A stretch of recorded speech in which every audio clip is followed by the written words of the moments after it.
Looking for a fast-charging, ultra-responsive stylus for your iPad? Meet the 2X Fast Charge Active Stylus Pen, designed for 2018 to 2025 Apple iPads. Take your creativity and productivity to the next level.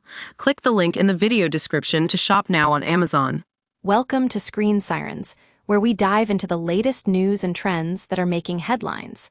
I'm your host, Naim, and today we're talking about a bombshell move by former White House Press Secretary Karine Jean-Pierre. Karine Jean-Pierre, who was once the face of the Democratic Party, has left the party. Yes, you heard that right. She's no longer a Democrat.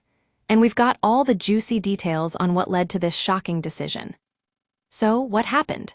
Well, as some of you may know, Karine Jean-Pierre served as White House Press Secretary under President Joe Biden from 2022 until his term ended in January 2023. But after that, she wrote a book about her experience inside the White House called Independent, a look inside a broken White House, outside the party lines. In this book, Jean-Pierre spills all the tea on what went down behind closed doors at the White House.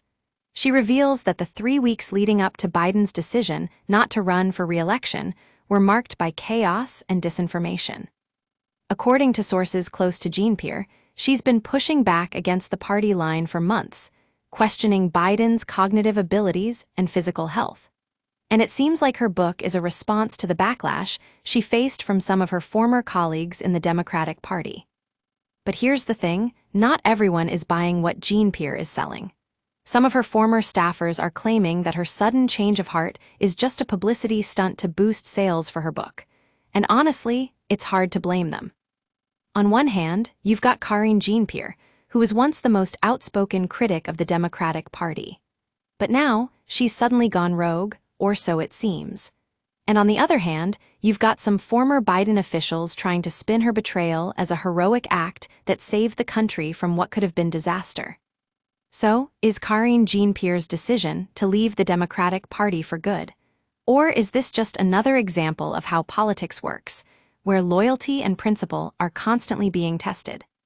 One thing's for sure, we're keeping a close eye on this story as it develops.